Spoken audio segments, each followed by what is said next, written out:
ফসলি জমি আগাম বন্যার কারণে তো সবারই পরিস্থিতি খুবই খারাপ, নাজুক অবস্থা।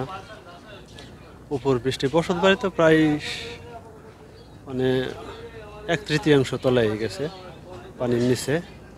আর সর্বসকলের রাস্তাঘাটের পরিস্থিতি তো খুবই খারাপ। হ্যাঁ, যোগাযোগ ব্যবস্থা তো অত্যন্ত খারাপ। একেবারে একটাই রুট, সেইটা হলো ডুঙ্গা। এমন পরিস্থিতি, রাস্তাঘাটের নৌকা তো মোটেই সম্ভব না। ছোট ছোট যে টিনের নৌকাগুলি আছে, মানে ডুঙ্গা যারে বলে, সেইটাই একমাত্র বাহন।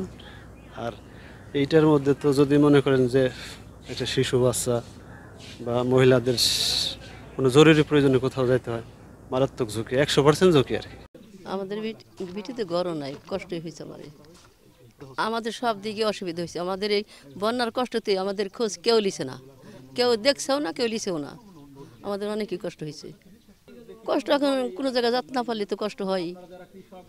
আমাদের 5 জন সংসার, ছেলে একটা, ছেলে 2টি, ছেলে মেয়ে, বউ, আমি, 5 জন। এই কষ্টই হয়েছে এখন চলাচল। এখন অনেক বেশি তো হয়েছে কষ্ট। এখন পানির মধ্যে বেশি কষ্ট হয়েছে না, সেটা এখন আল্লাহ জানে। আর যদি কেউ দয়া থাকে সে ব্যবস্থা করবে, আর দেখার মতো দেখাতে আল্লাহ দেখবে, আমাদের তার ক্ষমতা নাই।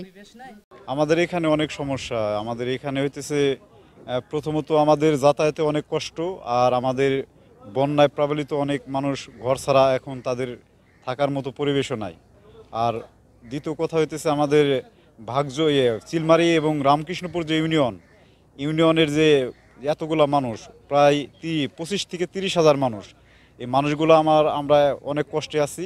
এই ভাগজত যে ব্রিজটা আছে, এই ব্রিজটা যদি আমাদের হয় তাহলে আমরা অনেক সুবিধা ভোগ করতে পারি। এবং বর্তমান যে পরিবেশ অনেক ভয়াবহ অবস্থা। আমার অনুরোধ, ভাগজতের ব্রিজটা আমরা চাই, এটা আমাদের দাবি, এটা আমাদের দিতে হবে, এটা আমার সরকারের কাছে আবেদন। আর দ্বিতীয় কথা হইতেছে আমাদের যে মানুষগুলা যে অনেক বন্যায় যে মানুষ ঘর বাড়ি ছাড়া এবং যাদের ক্ষতিগ্রস্ত হয়েছে, তাদের উপর মহলের লোকের কাছে আবেদন, সরকারের কাছে আবেদন, আমাদের ডক্টর মোহাম্মদ ইউনুস আহমেদ ওনার কাছে আবেদন যে আমাদের চরবাসীর জন্য উনি যেন উপর থেকে আমাদের জন্য কোনো কিছু ত্রাণের ব্যবস্থা করেন। বন্যার পরিস্থিতি খুবই ভয়াবহ আমাদের এখানে। প্রত্যেকটা বাড়ির আশেপাশে পানি, ঘর থেকে নামা যায় না, বাজারের ভিতরে পানি, দোকানদাররা খুব কষ্টের ভিতরে আছে। আর রাস্তাঘাটে চলার কোনো উপযোগই নেই। আর রাস্তাঘাটগুলো সংস্কার করার না কারণে কোনো রাস্তা এখন চলাচল করা সম্ভব না। চারিদিকে থই থই পানি। আর এই পানিতে বন্যায় প্রাকৃতিক রোগগুলা খুব বৃদ্ধি পাইছে। মানে ইমার্জেন্সি প্রয়োজনে সাহায্য দরকার। তো আমরা স্কুলে এখন চলাচল করতে পারতেছি না, যাইতে পারতেছি না, এখন স্কুল বন্ধ চাই। তো আমাদের এখানে খুবই ভোগান্তি হচ্ছে, স্কুলে ডুঙ্গা ছাড়া বা কোনো কিছু ছাড়া আমরা যেতে পারতেছি না। তো এখন এইভাবে যদি চলতে থাকে তাহলে আমাদের পড়াশোনায় অনেক সমস্যা হবে। এই বন্যা মনে করেন 10 থেকে আরও বেশি হবে। স্কুল আগে থেকেই বন্ধ হয়ে গেছে আর কি, স্কুলে এখন আর যাওয়া যায় না। আর ওদিকে এমনি নিচা এলাকা, এর জন্য আর স্কুলে এখন চলাচল করতে যাওয়া যায় না। স্কুলে চারপাশে পানি, বন্যার কারণে আমরা যেতে পারতেছি না। আমাদের ডুঙ্গা দিয়ে বসবাস করতে হচ্ছে, এমনকি নৌকা দিয়ে ওপার যেতে হচ্ছে। রাস্তাঘাট চলতেছে না, কোনো গাড়ি পালা চলতেছে না।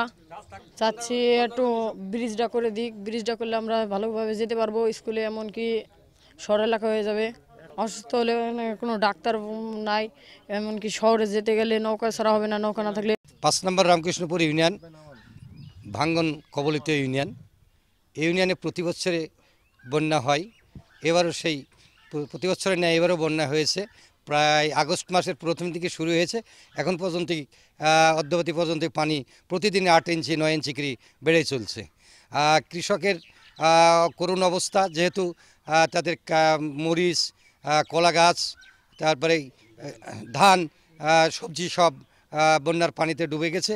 ডুবে যাওয়ার কারণে চাষিদের অবস্থা করুণ অবস্থা। এখন পর্যন্ত আমরা কোনো সাহায্য সহযোগিতা পাই নাই সরকারের কাছ থেকে। তাই সরকারের কাছে আমার ইউনিয়নের পক্ষ থেকে আকুল আবেদন এই যে আমাদের জনগণের অবস্থার কথা বিবেচনা করে প্রয়োজনীয় ব্যবস্থা করার জন্য আমি বিনীতভাবে আবেদন করছি। রাস্তাঘাটের অবস্থার কারণে আমাদের চরের থেকে প্রসূতি মারা বা স্কুলের ছাত্রছাত্রীরা এই যে উপজেলা বা স্কুলে আসা সম্ভব হচ্ছে না।